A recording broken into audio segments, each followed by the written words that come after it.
Ladies and gentlemen, welcome to Chanel Jasmine, the best novel Chanel for romantic stories. Hai guys, selamat datang di channel Jasmine, channel terbaik untuk menyimak novel-novel romantis. Mohon dukung channel ini dengan subscribe, like dan share video-video yang ada di channel ini. Terima kasih.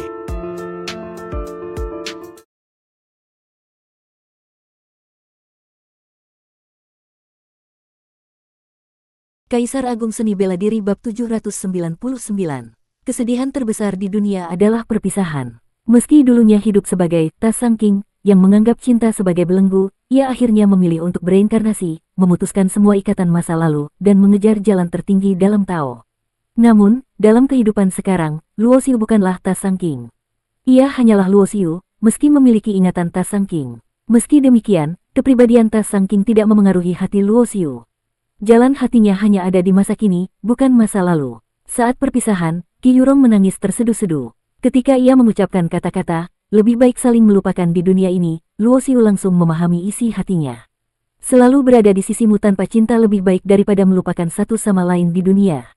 Harus diakui, dalam hal perasaan, Qi Yurong sangat bijaksana. Meski hatinya berat untuk berpisah, ia tetap membuat keputusan yang paling benar. Karena Luoxiu tidak memiliki perasaan cinta padanya. Jika Qi Yurong terus bersamanya, akhirnya itu hanya akan sia-sia. Dahulu, Tasangking menganggap cinta sebagai belenggu. Pada masa itu, banyak pahlawan wanita, putri surgawi, dan gadis santol yang jatuh hati padanya, namun Tasangking tidak pernah tergerak. Meskipun Luoxiu dalam kehidupan ini tidak sedingin Tasangking, setelah insiden dengan Yan Yuer dan Yan Siruo, ia pun tidak berani menyentuh urusan cinta dengan mudah. Yan Yuer kehilangan ingatannya dan kini hanya dikenal sebagai Hong Fei. Yan Siruo bahkan tidak diketahui keberadaannya. Semua ini bisa dikatakan adalah akibat dari Luoxiu sendiri. Di dunia ini, musuh Luoxiu terlalu banyak. Bahkan, seiring kemajuan tingkat kekuatan bela dirinya, musuhnya hanya akan semakin banyak dan kuat. Oleh karena itu, menjadi wanita Luoxiu hanya akan membawa bencana besar. Untuk waktu yang lama, Luoxiu sengaja menghindari masalah cinta. Setidaknya, sampai Yuer mendapatkan kembali ingatannya dan Yan Siruo ditemukan, ia tidak akan memikirkannya. Setelah meninggalkan keluarga Qi, Luoxiu mengendarai kapal perang emas menuju sekte pedang Huang Tian. Formasi besar gerbang gunung mereka seperti tidak ada artinya baginya. Dengan kekuatan kapal perang emas, ia menembus masuk, menyebabkan pertumpahan darah di seluruh gerbang gunung sekte itu. Akhirnya, meski leluhur tua sekte pedang Huang Tian yang sedang tertidur terbangun, tidak ada yang berubah. Ia pun dikalahkan oleh Luoxiu dengan tubuh perang dewa dan dihancurkan tanpa sisa. Seorang diri, Luoxiu memusnahkan sebuah sekte. Berita ini langsung menyebar, mengejutkan seluruh dunia. Setelah keluarga Zhu, sekte pedang Huang Tian adalah kekuatan besar kedua yang dihancurkan Luoxiu. Bahkan, nasib keluarga Zhu lebih baik daripada sekte pedang Huang Tian. Ketika sekte Taixi mendengar kabar ini, para tetua dan pemimpin sekte terdiam. Kabar ini terlalu mengejutkan, seolah-olah tidak mungkin terjadi. Sebagai salah satu dari 3 sekte, kekuatan sekte Taixi setara dengan sekte pedang Huang Tian. Jika Luoxiu bisa menghancurkan sekte pedang Huang Tian seorang diri, maka menghancurkan sekte Taixi juga bukan hal yang sulit baginya. Gadis Santo Miao Lun pun tak mampu berkata apa-apa. Meski ia sangat cerdas, menghadapi gunung besar yang tak terjangkau, ia hanya bisa meratap tanpa daya. Di dunia bela diri, yang terkuatlah yang dihormati. Segala tipu daya dan intrik hanyalah ilusi di hadapan kekuatan yang tak terkalahkan. Semua rencana dan perhitungan adalah sia-sia. Dengan menghancurkan sekte pedang Huang Tian, Luoxiu telah menyatakan kepada semua orang bahwa ia mampu memusnahkan salah satu dari 3 sekte atau 6 klan besar kapan saja. Setelah menyelesaikan dendam dengan keluarga Qi dan menghancurkan sekte pedang Huang Tian, Luoxiu pun mengendarai kapal perang emas dan pergi menuju planet tempat klan dewa perang berada. Di tanah planet Sentian, badai terjadi. Semua kekuatan besar hidup dalam ketakutan. Selama ini, 3 sekte dan 6 klan selalu menjadi kekuatan tertinggi. Mereka bersaing satu sama lain, menjaga keseimbangan yang rumit. Namun, muncul seseorang seperti Luoxiu yang mematahkan kebiasaan itu, memiliki kemampuan untuk menghancurkan kekuatan tertinggi. Hal ini membuat semua penguasa kekuatan besar merasa terancam akan hidup dan mati mereka. Di tengah badai ini, keluarga Qi adalah yang paling tenang. Mereka bahkan memilih untuk rendah hati dan menyembunyikan diri, tidak ikut serta dalam persaingan kekuatan besar.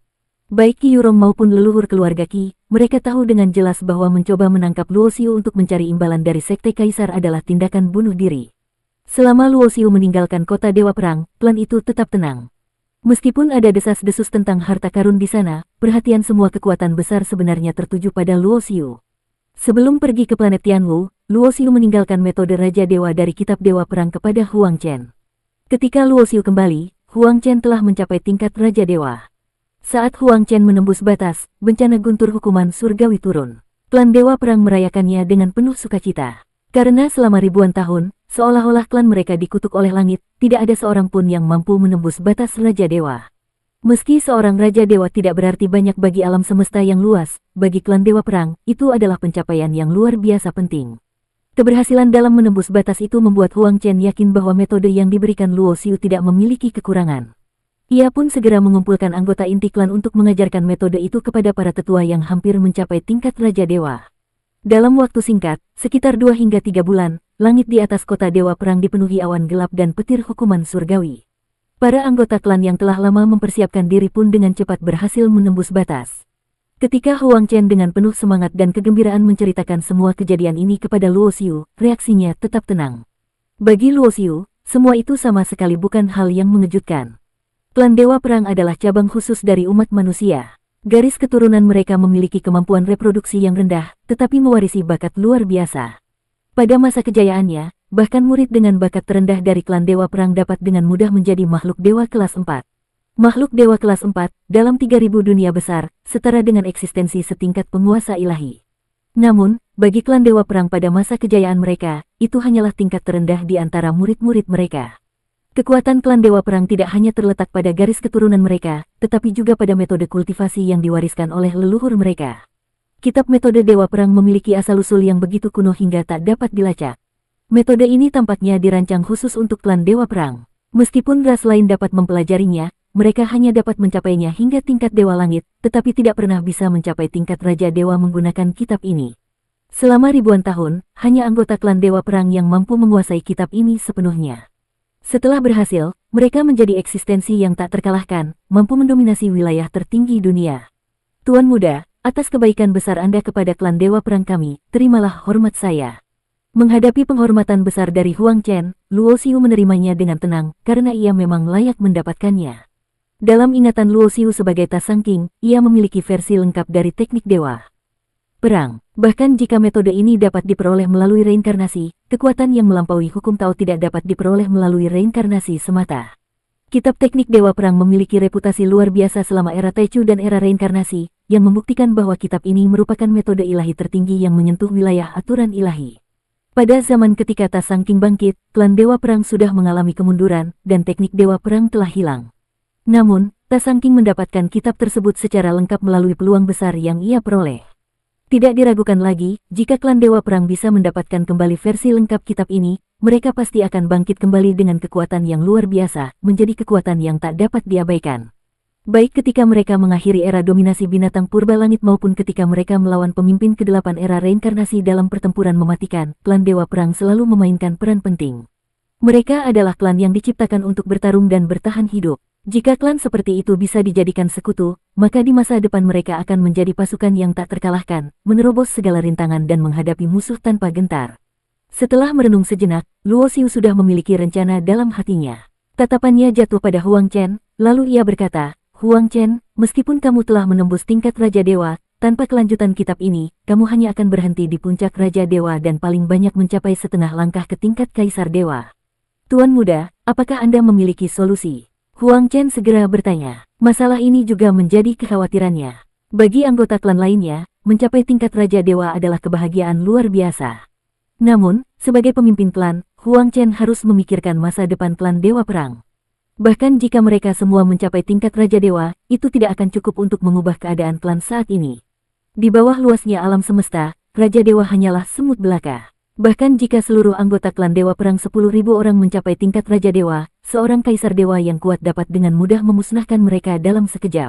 Solusi apapun rasanya tidak tepat. Saya sudah mengatakan, saya tidak mungkin tinggal bersama kalian di klan Dewa Perang selamanya, kata Luo Xiu dengan tenang.